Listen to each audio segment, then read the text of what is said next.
National Bureau of Investigation, Director Eric Pistor, wishes to announce and confirms the arrest of Francis Leo Marcos. That's the name given to us in the booking sheet by the Computer Crimes Division under Chief Vic Lorenzo today in Quezon City. Mr. Francis Leo Marcos was arrested pursuant to a warrant of arrest issued by the Honorable Judge Aida Rangel Roque. The warrant is dated February 2018. This is in violation of Republic Act 8050 or the optometry law. We have other holdings and we are verifying the holdings of the NBI as against his involvement in other activities. There is also a warrant being verified. This one was filed by the NBI in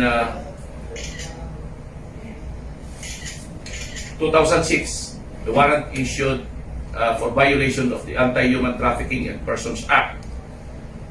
This is for qualified trafficking, so this is an unavailable warrant for his involvement in the recruitment of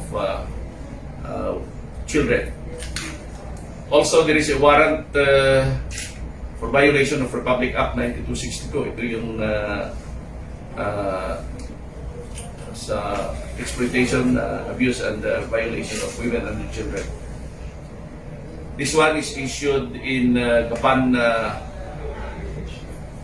City. Also, we are in the process of verifying the true identity because we have been receiving reports that he had been using a name before, Norman Mangusin, I'm sorry. The person to my right, Mr. Francis Leo Marcos, is assisted by his counsel, Attorney Gustido.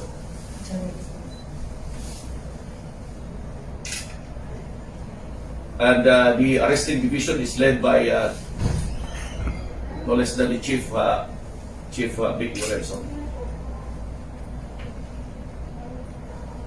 The accused in the warrants, 3 warrants so far we have, is advised again of his right counsel, as he has counsel. He is assisted by counsel. He is also again advised of his right before the media, of his right to remain silent, and of his right to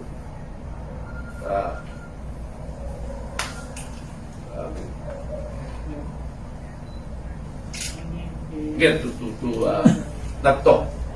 Anything he says under our custody may be used against him in any forum. Any questions? Sir, ano po yung background po nung sa kailan po na ipalabas yung third case, third warrant po na bine-verify? Which one? Yung sa 9262? Yung last two, sir, na na-file. Yung isa po sa 2006, sir. Yung final po ng NBI. 2006, we have here the agent who filed this case. He is now a chief, agent or Chief Demetria. Or Chief Demetria? Sure. He used to be my agent. I understand I was the chief of the Anti-Human Trafficking Division when we filed this case. Saan, sir? So, happy pa ako na. Dito sa Manila. Yes, sir. And the agent at that time, who is now the chief, is Agent Demetria. Tapos, sir, yung isa po, yung sagapan. Yung sagapan, we are verifying the details of this case. We have a copy of the warrant. This is a verified warrant. So basically, sir, This is for 9262, abandonment of women, abuse of women and their children. you would like to say something, sir? If accused Francis Leo would like to respond to the media. Ganito po yan. First and for all, wala po akong kilalang taga-Gapan na Ecija at hindi pa ako napupunta ng Gapan. So, may natatandaan lang ho ako dyan na meron akong complainant na taga-Gapan na kinasuhan ho ako ng estafa, which is naglaban ho kami sa korte at nanalo po ako, yun po ay acquitted. So baka sila rin ho yung may gumawa niyang violation of 9262 na yan. Yan po ay hindi po talaga ako taga-Gapan, hindi ko po kilala kung sino yung nagsampa niyan. Regarding naman po dun sa Republic Act 8050, yan po ay noong 2010, nung ako po ay namigay ng libreng optical mission sa buong Baguio City po. Which is kasama ko po yung mga doktor na yan, ang nagdemanda po ay yung may mga may-ari ng optical clinic. Dahil wala ho silang kinikita, dahil ako po ay namimigay ng libreng check-up at libreng salamin sa mata. Ngayon po, dahil po yan taon-taon kong ginagawa yung optical mission na yan, at least 3 times a week, 3 times a year, pag kumikita po ako, nung pong nag-humanitarian ako, the same thing sa General Santos somehow in 2014, hanggang Coronadal, hanggang South Cotabato, sinasampahan din ako ng the same group, yung Integrated Philippine Association of Optometrists. At yan po ay nakuhanan ko ng visit order kay Judge Noel sa Jensen noong 2014. Ngayon, kaya po kanina, nung pumunta po sa akin si Chief Lorenzo, sabi ko ako po isasama sa inyo at para liwanagin natin yung disease order ko at yung disease order ko at saka yung warrant of arrest ng violation of RA 8050. Now, yung isa pong warrant of arrest involving human trafficking, yan po ay wala po akong nalalaman at hindi ko po alam yan. Wala po talaga akong nalalaman, hindi po ako na-involve dyan sa kahit anumang illegal na aktibidades. Hindi po tayo naging kriminal o hindi po tayo na-involve kahit po hold-upan o kung ano man. Tayo po ay masipag, masipag po tayo maghanap buhay, masipag tayo magtrabaho. Ayun po, yun lamang po ang aking masasabi. The rest po ay sabi ka naman. Sir, may isang tanong lang po kasi may binanggit si Sir Lavin na meron din po silang question sa identity. Ano po ba talaga? Sir, ganito po kasimple yan eh. Ako po ay Marcos, ako po ay Marcos. Kung may problema po sa pagiging Marcos ko, dapat po nanay ko ang tanungin. Sapagkat hindi naman po ako ang gumawa ng pangalan ko, kundi po ibinigay po sa akin yan ng aking ina. Pero related kayo sa dating presidente, no? Hindi ko po yan masasagot. Ang matasabi ko lang po, kung may question po regarding sa pagka-Marcos ko, yan po yung aking ina. Ako po na nagkaisip ng 1997, yan na po ang aking identity, yung Francis Leo Marcos po na yan. Andyan po lahat ng mga passport ko, magmula nung kung kaluma-luma ang passport, dala-dala ko po yan. Ayun po, ang aking masasabi. So, gumawa po kayo ng effort para ma-identify din po, at least may reklamo kung totoo man. Opo, ako po ay may complaint sa NBI po. Nag-email po ako sa kanya regarding po sa proliferation of those fake account. Na yung iba pa nga po, talagang sinasabi na ako daw po ay nanghihingi ho ng mga donasyon. Hindi po.